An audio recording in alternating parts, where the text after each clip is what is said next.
For 6 years, I was being falsely accused by one of my employees. And what was so hurtful about it was he was actually someone who I was trying to help in his career, not only within our team, but also beyond our team as well. Within that 6-year period, there were 10 separate HR investigations about my personal conduct somewhere within my shop. And we were trying to figure out what to do, because at this point my supervisors were at their wits' end as well, because we had a retaliation clause within our company, so they couldn't have any conversation with him either about things that he was doing wrong, so not to look like we were retaliating against him.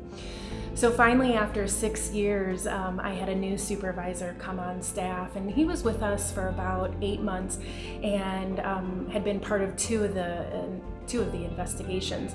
And he said, I think I have a new strategy. And he slipped a piece of paper over to my desk. I just wasn't really ready to talk about it, so I walked away. And when I came back, I looked down and there was a scripture on my desk. So when I looked down at the scripture, at first I didn't understand how it related to what we were going through, but the scripture was Proverbs 25:21-22. And it says, "If your enemy is hungry, give him food to eat. If he is thirsty, give him water to drink. In doing this, you will heap burning coals on his head, and the Lord will reward you." So I thought about it for a minute, because I didn't think that we were doing anything wrong. I thought we were blessing him. He was still employed. He actually wasn't getting disciplined for anything that he was doing wrong. So I thought we were kind of along this track. But what I decided to do was actually start blessing him. I think my team may have been inadvertently and subconsciously putting him on jobs that he didn't want to be on and that he really disliked. So I started asking them, not purposely, but as a job would come up, I would say, you know what, how about we put that team member on that project? Or a really wonderful job, everybody's favorite job, would return back to the shop, and I'd say, hey, how about we bring him in? Or I would be part of a creative design, and I'd say, you know what, I'm gonna bring this team member with me. My team was really scratching their heads, even the supervisor who gave me the scripture, of what in the world is going on? So about 6 months into trying to bless this young man, I was notified of another investigation, but this investigation was different. Our company had been bought out by an even larger corporation, and this investigation was up at our top level executive HR group up in New York, this new high-power corporation, and they were doing the investigation this time. As opposed to the times before where I would go ahead and put everything in place and line everything up within the investigation to try to get ahead of it, I said, you know what, Lord, you've been guiding me really well. This scripture has warmed my heart. It's softened my heart. My hands are up. I completely surrender to you, Lord. I am asking you to go ahead and take care of this. I am not going to talk to anyone unless they talk to me. I'm not going to provide any names. I will ask my supervisors to do that. I'm not going to be any part of this investigation unless I am specifically asked to be part of it. So one day I was sitting in my staff meeting, and several of my bosses called consecutively. And one of my employees said, you know what, why don't you go ahead and do that? I'll bring your bag down to you. And upon entering or walking into his office, he said, close the door. And my heart sunk.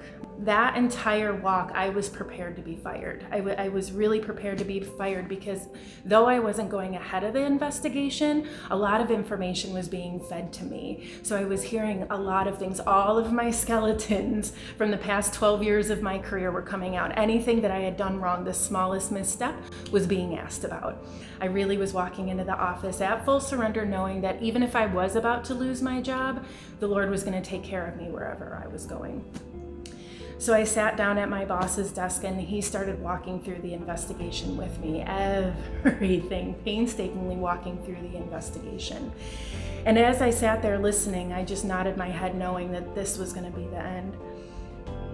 Until he started talking about future protocol and how future protocol would not go, and the investigation teams that have been in place before were no longer allowed to investigate me anymore. He continued to go through the investigation and closed it up. It was closed. The investigation was closed. I was like, Okay, and then I was sitting there trying to collect myself. The investigation was closed. He wrapped up all the details. A lot of good news, even though there was a lot of bad things that were cited, there was no punishment, no rectification, only that I would no longer be investigated anymore by any of the investigated teams from before. And any future investigations would be handled by my boss, who was sitting across the table from me. So I took a deep breath and I started to get up, and my boss said, "Wait a second, I have one more thing." And I said, "Oh my goodness, I need to step out. I need to step out and go to the bathroom." He said, No, this is gonna be quick. And I said, "I need to take a break. I'll be right back." When I left, he had one folder in front of him, but when I came back, he had two folders in front of him. And I said, okay, just looking into there, what is in that folder? What are in those folders? And I thought maybe it was a disciplinary action, that even though we had gone through, there was still going to be a piece of paper that I had to sign, document of conversation. And he opened up the first one and he said, "I know this has taken a very long time, but I'd like to promote you. We have finally gotten your promotion approved." And I sat there looking at him just in complete silence. And he went on to say that, "I'd like to give you a 10% promotion, and this is really great." And I just sat there looking at him saying, in my eyes saying, "What are you talking about? We've had this investigation and multiple investigations. How can you go from that to here?" And my heart is just pounding. And then he said, "I thought this was gonna happen." And he opened the second folder and he said, "I thought that this was gonna happen, so I'd like to offer you," and everyone has signed off on, "a 15% raise."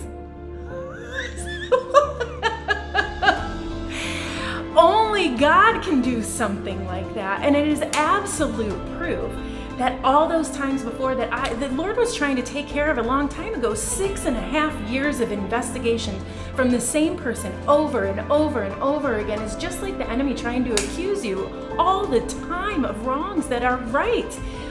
But as soon as I surrendered it to the Lord, it was one scripture that not only changed my life, but the greatest thing that ended up happening is that at the end of my promotion, the financial reward was absolutely wonderful, and I'm so thankful for the blessings that the Lord did give to me. But what actually ended up happening is this team member was also freed as well. He was stuck in the bondage of the enemy and listening to the enemy over and over and over again to come against me. After the final investigation was done, he actually decided to leave our team to find a new career with a different group.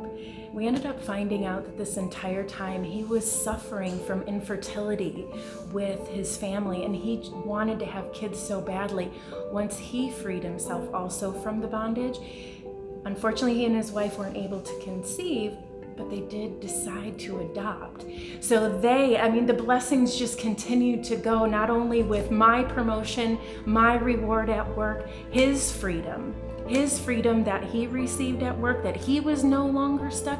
He was no longer trying to come after me, but also he received a wonderful blessing that he went on to adoption. So as you can see, the Lord is our defender. We do not need to defend ourselves. All truths are going to come out. The Lord is our mighty defender. He is always going before us.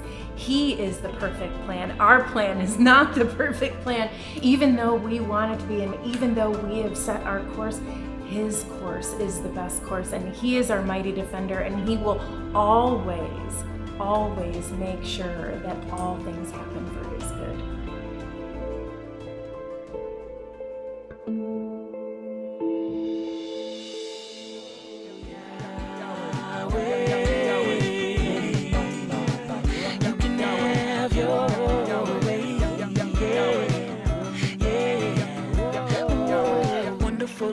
And magnificent in wisdom, this is different from religion, beautiful, bountiful living. My soul is in submission to you.